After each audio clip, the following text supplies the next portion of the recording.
नमस्कार दोस्तों, मैं मनोज कुमार स्वागत करता हूँ आपका अपने चैनल में। और इस चैनल में मैं आपको कुछ फाइनेंस से रिलेटेड इंफॉर्मेशन के साथ को शेयर करता हूँ। वो इंफॉर्मेशन जिसमें मैं सटीक ऑनलाइन और गवर्नमेंट साइट के थ्रू अपने जो गैदरिंग करता हूँ मैं इंफॉर्मेशन, वो आपके साथ शेयर करने की कोशिश करता हूँ। राइट। लास्ट वीडियो में मैंने जैसे आपको बताया था कि हम कितने तरह से अपने टैक्स बेनिफिट ले सकते हैं under section 80C of income tax act 1961 के तहत। हम कितने तरह से टैक्स बेनिफिट ले सकते हैं, जिसमें PPF, ELSS, ULIP, Sukanya Samriddhi योजना और इंश्योरेंस था। इसमें इन सभी स्कीमों के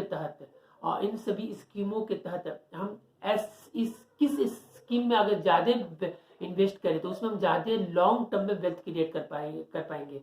इसमें जो मैंने रिसर्च किया है, जो मैंने पढ़ा है, जो मैंने सर्च किया है, उसमें सबसे अधिक आप वेल्थ क्रिएट कर सकते हो over the long term ELSS में आप अच्छा खासा पैसा क्रिएट कर सकते हो और इनकम टैक्स से बचा सकते हैं। इक्विटी लिंक सेविंग स्कीम, ये म्यूचुअल फंड इक्विटी स्कीम है जिसके तहत आप एसआईपी के तहत एसआईपी सिस्टमेटिक इन्वेस्टमेंट प्लान के तहत पैसा डाल सकते हैं हर एक महीने।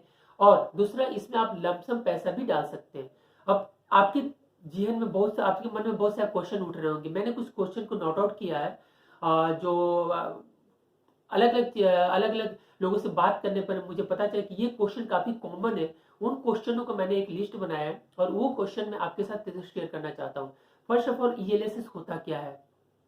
ईएलएसएस जैसे मैंने बताया कि इक्विटी लिंक सेविंग स्कीम है, जो एक म्यूचुअल फंड इक्विटी स्कीम है, जो आपको वेल्थ क्रिएट करने के लिए ओवर द लॉन्ग टर्म आपको बेनिफिट करता है। और अलोंग विथ दिस, इसके साथ ही आपको टैक्स बेनिफिट भी करता है under section 80C of income tax act 1961 के तहत।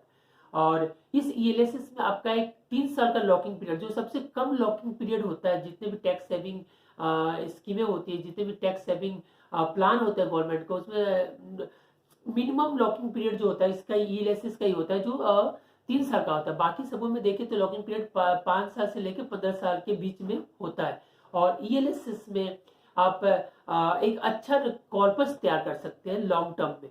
ये हुआ व्हाट इज ईएलएसएस। ईएलएस होता क्या है और ईएलएसएस में हम कैसे पैसा डाल सकते हैं। ठीक है, तो मैं रिपीट करूंगा, ईएलएसएस में आप म्यूचुअल फंड में पैसा डाल सकते हैं। ईएलएसएस के प्लान होते हैं।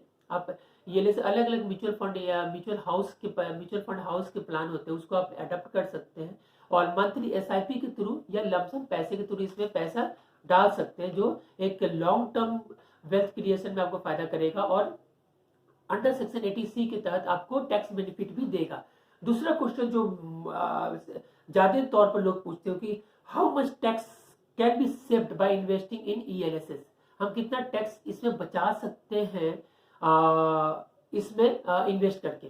तो मैं ये कहूंगा कि it depends on your tax bracket, आप किस टैक्स ब्रैकेट के अंदर आते हैं उसमें आप उसके तहत आप पैसा बचा सकते हैं। मैं यहाँ पे एक एग्जांपल लूंगा कि अगर आप 30% टैक्स ब्रैकेट में आते हैं तो आप इसमें इन्वेस्ट करते हैं कितना, जो 1.5 लाख का आपका 80C का जो लिमिट है, उस लिमिट में अगर इन्वेस्ट करते हैं तो आप अपना टैक्स 46,800 अप्रॉक्स पैसा आप इसमें टैक्स बेनिफिट ले सकते हैं।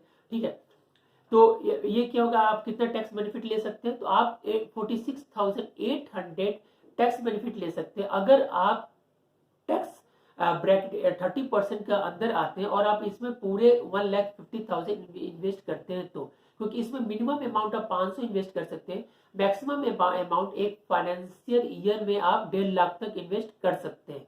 तो इसमें आप 46,800 पैसा बचा सकते हैं, एज ए टैक्स बेनिफिट ले सकते हैं इस ईएलएसएस के प्लान के तहत।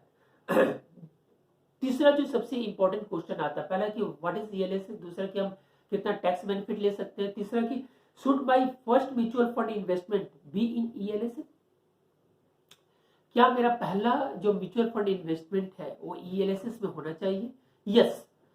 मेरे अकॉर्डिंग और मैंने जो रिसर्च किया उसके तहत आप पहला आपका जो पहला इन्वेस्टमेंट हो ना वो ईएलएसएस के अंदर हो टैक्स बेनिफिट के लिए। और मैं ये कहूंगा आप जब तक 1.5 लाख का कंज्यूम नहीं कर लेते, अपना एटीसी का लिमिट कंज्यूम नहीं कर लेते, तब तक आप ईएलएसएस में पैसा डालते रहे, राइट। क्योंकि ईएलएसएस में जो पैसा डाले इसका जो एक्चुअली ये मार्केट से लिंक होता है, तो मार्केट से लिंक होने के कारण ये इसमें आप मतलब इतना पैसा लॉन्ग टर्म में वेल्थ क्रिएट कर सकते हैं जितना आम जो टैक्स बेनिफिट, आम जो टैक्स प्लान होते हैं उसके अंदर आप नहीं ले सकते, क्योंकि उनका एक लिमिट होता है 7% से लेके 8%, 8.32% के बीच में लिमिट है। बट इसका कोई लिमिट यहाँ पे 12% से लेके 20% तक पैसा कमा सकते हैं, और आपका 20% तक बेनिफिट जो आपका पैसा इन्वेस्ट हुआ उसमें 20% रिटर्न ले सकते हैं। तो मेरे अकॉर्डिंग आप इसमें पहला पैसा जो है, पहला आपका एटीसी के साथ जो भी इन्वेस्ट कीजिए ईएलएसएस में कीजिए, और जब तक आप कंज्यूम पूरा 1,50,000 नहीं कर लेते तब तक आप इसमें पैसा इन्वेस्ट करते रहिए, राइट। चौथा question, how long should I stay with ELSS. जो मैं चौथा क्वेश्चन ये हुआ कि आप ईएलएसएस में कितने दिन इन्वेस्टेड रह सकते हैं आप, क्योंकि इसका आंसर एक सिंपल सा, क्योंकि आपका एक लॉन्ग टर्म प्लान होता है, लॉन्ग टर्म गोल होते हैं, उस गोल को पूरा करने के लिए आप ईएलएसएस में इन्वेस्ट करते हैं। और जब तक आपका गोल पूरा नहीं होता आप तब तक आप इसमें इन्वेस्टेड रह सकते हैं, क्योंकि जितना आप लंबा इसमें रहेंगे उतना आपको लंबा रिटर्न मिलेगा, राइट। अगर आप 5 साल तक रहते हैं तो आपको 5 साल का रिटर्न और एन एवरेज रिटर्न 12 से 15% आप किसी भी म्यूचुअल फंड के हाउस में भी, किसी भी म्यूचुअल फंड के ईएलएसएस प्लान में चाहिए 12 से 15% 5 साल का रिटर्न होता ही होता है, क्योंकि इसमें 3 साल का लॉकिंग पीरियड है। तो मैं ये कहूंगा कि आफ्टर 3 साल के बाद आप पैसा निकाल सकते हैं, जो आज आपने पैसा इसमें इन्वेस्ट किया इसको आफ्टर 3 इयर्स आप इससे पैसा निकाल सकते हैं।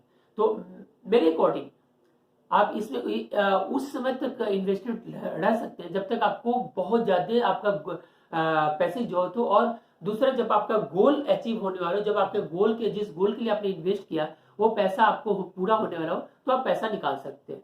बट मिनिमम 3 साल का लॉकिंग पीरियड है, 3 साल आपको इन्वेस्टेड रहना ही पड़ेगा इसमें, राइट। पांचवा जो क्वेश्चन है जो मैक्सिमम लोग पूछते हैं कि in ELSS do SIP give better returns than lump sum. It means ELSS में एसआईपी अच्छा रिटर्न देता है कि लमसम पैसा में इन्वेस्ट करें तो अच्छा रिटर्न देता है। देखिए अकॉर्डिंग टू मी ये डिपेंड करता है कि उससे मार्केट सिनेरियो क्या हो, क्योंकि ईएलएसएस का जो पैसा है वो आपका मार्केट में लगता है, तो ये आपको डिपेंड करता है कि आपके पास उस समय का मार्केट सिनेरियो क्या है। क्योंकि एसआईपी का आप भली भांति जानते हैं, मैक्सिमम लोग जानते हैं कि एसआईपी में जो पैसा हम लगाते हैं वो एवरेज होता जाता है, क्योंकि मार्केट कभी हाई पे है तो उसमें हाई पे भी पैसा लगता है, मार्केट कभी लो पे है तो उसमें लो पे ही पैसा लगता है। अगर आपको लमसम पैसा लगाना है तो मार्केट जब लो पे आप उसमें पैसा लगाएंगे, ऑब्वियस सी बात है जब मार्केट उठेगा तो उसमें ज्यादा पैसा आएगा, राइट। तो ये डिपेंड करता है, आप एसआईपी भी कर सकते हैं, लमसम भी कर सकते हैं। अगर आपको पैसा मिडिल क्लास में क्या होता है कि एक मुश्त पैसा नहीं आता है, तो एसआईपी के जरिए वो छोटा छोटा पैसा आप वो इसमें इन्वेस्ट कर सकता है। बट अगर आपके पास एक अच्छा लमसम पैसा है तो आप लमसम पैसा इसमें लगा सकते हैं। छठा, are returns on ELSS tax. It means छठा जो क्वेश्चन मैक्सिमम टाइम पर लोगों ने पूछा है जो है कि जो ईएलएसएस से जो पैसा रिटर्न मिलता है वो क्या टैक्स के अंदर आता है। तो मैं ये बोलूंगा यस, जो ईएलएसएस में जो इंटरेस्ट मिलता है, जो ईएलएसएस का इंटरेस्ट होता है वो लॉन्ग टर्म टैक्स गेट के तहत या उसमें रिटर्न फाइल टैक्स लगता है। क्योंकि पहले जो था आज से 2 साल 2.5 साल पहले उसमें टैक्स नहीं लगता था, बट लास्ट ईयर के जो फाइनेंस मिनिस्टर ने बजट पेश किया उसमें लॉन्ग टर्म जो कैपिटल गेन है उस पर टैक्स लगा दिया गया है। तो आपका ये जो गेन होता है लॉन्ग टर्म कैपिटल गेन होता है, क्योंकि आपके पैसे पर टैक्स नहीं लगेगा, बट जो रिटर्न होता है उस पर ये टैक्स लगता है, राइट। तो लॉन्ग टर्म कैपिटल गेन के तहत इसमें टैक्स लगता है आपका। तो मैं ये कहूंगा कि आपको ईएलएसएस में आप सातवां जो होता है ईएलएसएस में फायदा क्या क्या हो सकता है, ईएलएसएस में इन्वेस्ट अगर हम करते हैं तो क्या क्या बेनिफिट आपको मिल सकता है। तो ईएलएसएस में अगर आप इन्वेस्ट करते हैं तो इसमें बहुत सारे बेनिफिट हो सकते हैं। सबसे बड़ी बात है कि आपको एक वेल्थ क्रिएशन, लॉन्ग टर्म में वेल्थ क्रिएट हो जाएगा आपका, राइट। और आप दूसरा है कि आपका टैक्स बेनिफिट होगा अंडर सेक्शन 80C के तहत, राइट। इसमें जो होगा लॉक इन पीरियड, में पहले जो बताया था, लॉक इन पीरियड सबसे छोटा होता है, सबसे छोटा लॉक इन पीरियड 3 साल का लॉक इन पीरियड है। अब वो 3 साल के बाद अगर आपको पैसे की जरूरत पड़ती है तो आपने जो इन्वेस्ट किया है, मैक्सिमम 3 साल का lock in period market depend करता है। मैक्सिमम जो ऑन एन एवरेज देखा है मैंने, उसमें 10% से 12% के रूप में आपको 3 साल का लॉक इन पीरियड में रिटर्न मिल ही जाता है, राइट। और आपका एक इन्वेस्टमेंट हो जाता है आपका, और ये मैं कहूँगा लो मिनिमम इन्वेस्टमेंट है। आप कम से कम इन्वेस्ट कर सकते हैं according to depends upon your capacity, आप कितना इन्वेस्ट करना चाहते हैं। और जो पांचवा बेनिफिट है, इसमें कोई एग्जिस्ट लोन नहीं लगता, आप जब चाहे तब मार्केट से निकल सकते हैं, ये से इसको बंद कर सकते हैं, राइट। और जो लेकिन जो पैसा आपने इन्वेस्ट किया वो 3 साल के बाद मिलेगा। तो ये हुआ एक छोटा सा ELSS के प्रति इंफॉर्मेशन। अगर आपको ये इंफॉर्मेशन अच्छा लगा हो तो जरूर अपने दोस्तों में शेयर कीजिए, क्योंकि देखिए आजकल सभी को नॉलेज है, सभी बेनिफिट लेते हैं, बट जो सटीक, क्योंकि लोगों के पास इतना नॉलेज, इतना इंफॉर्मेशन हो जाता है कि लोग चकरा जाते हैं, लोग समझ नहीं पाते वो क्या करें।